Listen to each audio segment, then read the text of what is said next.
So in this video, we're going to be looking at converting from standard form to vertex form using a method called completing the square. Now, completing the square is something that gave a lot of people difficulty on when we went through this unit. So I'm just going to give you the basic format for completing the square, and I'm going to write it down here, and that's going to be like your reference slide, and then I'm going to do a couple of examples. So let's go ahead and get started. So the first thing that we're looking at is standard form is this format right here, where you have f of x equals ax squared plus bx plus c. Now that doesn't tell us a whole lot about the function, except for, remember, we're working with completing the square. We're actually working with quadratics. Remember, those are parabolas, as you would commonly call them, or there are functions where the highest degree term is 2 or squared. So when we look at standard form, it gives us a little bit of information about the function, but not too many specifics. When we have it in vertex form gives us a few more specifics about the function that we can't get from standard form. For example, in vertex form, we can actually look and see what the vertex is. The vertex is HK. So this tells us the exact coordinates of our vertex. Now remember, insiders lie. So you have x minus h, excuse me. So h, since it says minus h, it's the opposite sign for the vertex. Excuse me, sorry, allergies. K is the y coordinate of the vertex. It also tells us the axis of symmetry of the parabola, which is the x coordinate of the vertex. So the axis of symmetry is actually x equals h. So it actually tells us where the vertex is, where the axis of symmetry is, and then A, as always, tells us whether it's open or opens up, opens down, whether the vertex is a maximum or a minimum. It actually tells us how much the function shifts up or down with K. A also tells us whether it's a compression, if you're doing stretching or compressing. So there's a lot of things that it'll tell us. Anyway, let's get started. So let's just do the basic procedure for completing the square. So I'm going to give you a generic function in standard form. Ax squared plus bx plus c. The first thing you're going to do is you're going to set the function equal to 0. So that's the first step. Okay, so step number 1 is you're going to set f of x equal to 0. So what this is going to look like is I'm literally going to replace f of x with 0. And remember, f of x is really y. Let's not get overcomplicated. And that's going to equal ax squared plus bx plus c. Okay? Now remember, I'm trying to get from standard, this one here, to vertex, this one here. And you can see the difference. Vertex form has factors.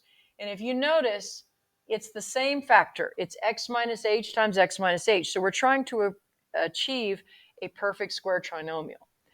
So the next step I'm going to take is I'm going to move my c term. So I'm going to move c to the other side. So I'm going to take c, and in this case, it's positive c. So when it moves to the other side, it becomes negative c. Okay. Now I'm going to leave a little gap there, and you'll see why in a bit. So all I've done now is I've set it equal to 0, and I've moved the c term. We should all be able to get to that point. That's not really a complex set of operations there. So the question is, what the heck do I do now? Let's go and look back up here, and I'm drawing arrows because I don't have a cursor. I want to get something factored out so that I have two factors that are identical. This actually means x minus h times x minus h, correct? That's what it means to be squared. So what I want to do is I want to create on this side of the equation something that looks like x minus h times x minus h, something that's going to give me identical factors, okay? So how do I do that? Well, remember, when you have an equation, you can add or subtract whatever you want to the equation at any time. As long as you follow the rule that whatever you add or subtract from one side, you got to add or subtract it to the other. It's an equation. It's a balance beam. It's like a seesaw. There's 3 people on one side and 3 on the other, and it's balanced. If one hops off one side, somebody's got to hop off the other side. So what I'm going to do is I'm going to create something that I can add to both sides that is actually going to complete this trinomial and make it a perfect square. Now, just to kind of review you what a perfect square trinomial is, let's take, for example, this one. Let me give you a good one. So I'm trying to create something that looks like this. Why is that? Let me write that again where you can see it written in a different format. So this is a perfect square trinomial. Here's why. If I were to factor this guy out, I'm looking for 2 factors of 25. Let's go back to the original. That add up to 10, right? Well, 5 and 5 add up to 10. And in this case, this is what I have. Well, x plus 5 times x plus 5 is x plus 5 squared, right? So my question is, what do I need to add right here to make this a perfect square trinomial? Look at the pattern at the example I just gave you. What do you notice about what was squared compared to what your middle term was? What's the difference? How do I get from 10 to 5? Well, there's 2 ways. You can subtract, or 5 is equal to what? 10 divided by 2, right? So let's come over here and let's take a look at this one. So I don't know what's going on here. I just know I've got b. But I know that if I divide b in half and I add that here, I'll be able to have 2 identical factors. So let's cut b in half. Well, here we don't know what b divided by 2 is because b is not defined. We don't have a value for it. So I'm going to rewrite this. So what I'm going to do is I'm going to take that b term and I'm going to cut it in half and I'm going to add it. But I'm going to square it when I add it. Okay, make reference back to this one. I have 10 in the middle and I have 25 here. That means I've got 10 and then I've got half of 10 squared. Here I've got b and I've got half of b squared. What I add to one side, I have to add to the other. So whatever this b divided by 2 squared value is, I got to add that to the other side also to make it work. So now as I move through my process here, you can see that I can now factor this. Oops, sorry. I can now factor this, and we're going to assume, kind of going back just to make things simple, I'm going to assume for right now that a is 1, because what we're doing right now works when your a value is 1. So I'm just going to have an x squared here. I'm going to assume that a is 1. This is how we proceed when a is 1. And I forgot to specify at the beginning. Apologies. So I know that my factors are going to be x and b over 2 and b over 2, because b over 2 times b over 2 gives me the b squared I'm looking for, and b over 2 plus b over 2 gives me the b I need in the middle. Over here, I can't do this now because I don't have any defined values. I'm just going to have whatever c plus b over 2 squared equals. And when you do this on a regular example, you'll be able to combine them. So I'm going to rewrite this as x plus b over 2 squared, which is what I'm looking for. Again, look up here. I want something squared. And I'm going to take this little monster here, which is kind of difficult right now because we don't have, let me choose a different color actually. we have to take all of this and move it over to the other side. So that actually becomes plus c minus b over 2 squared, which will be numbers, and this will actually give us our k.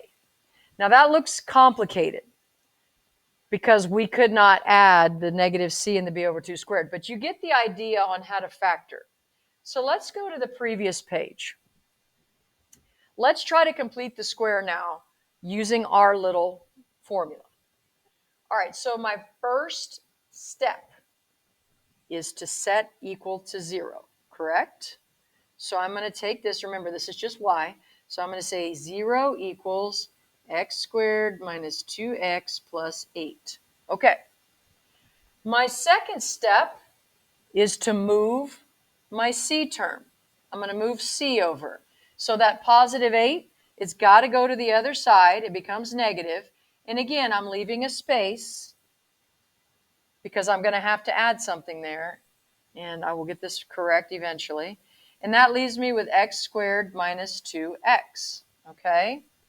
Now remember, I'm looking for something that I can add and make a perfect square, right? So that's when we went into b over 2. So I'm going to take negative 2, I'm going to divide it by 2, and I get negative 1. Now remember, before I add it, what was I doing? Let's go back to the other slide. I was squaring it. Y'all see that? I was squaring the b term. So I'm going to add negative 1 squared to both sides. I have to add it over here too. What you do to one side of an equation, you got to do to the other, right? By doing this now, I can jump right to my factors. I know what my factors are going to be. This side is literally going to be x and minus 1 squared. We know that because that's the pattern. And on this side, I have negative 8 plus negative 1 squared is actually positive 1. So negative 8 plus 1 is negative 7. And then my last step is going to be to move that 7 over. And I'm going to have x minus 1 squared plus 7. And then I just put f of x back. And now I have completed the square. Let's do the same thing for example 2. And again, this is only when a is equal to 1. So for example 2, the first thing I'm going to do, I'm going to set it equal to 0. So I have x squared plus 5x minus 2. Now I'm going to move the c term. So that negative 2 moves to the other side. I'm going to leave a space. That becomes x squared plus 5x. Once again, I need to find out what can I add over here, and I'll have to add it to both sides to make this a perfect square. The way you do that is you take the middle term, 5, and you divide it by 2, and that gives you 2.5. What you're adding, and I'm going to go back and do this, what you're adding is you're adding the square of what you get when you cut it in half. So I'm going to add 2.5 squared and 2.5 squared. Now, I will tell you, some people prefer to leave it as a fraction. So some people actually prefer to write it, and technically you should. Some people prefer to write it like this. So I'm going to show you both ways.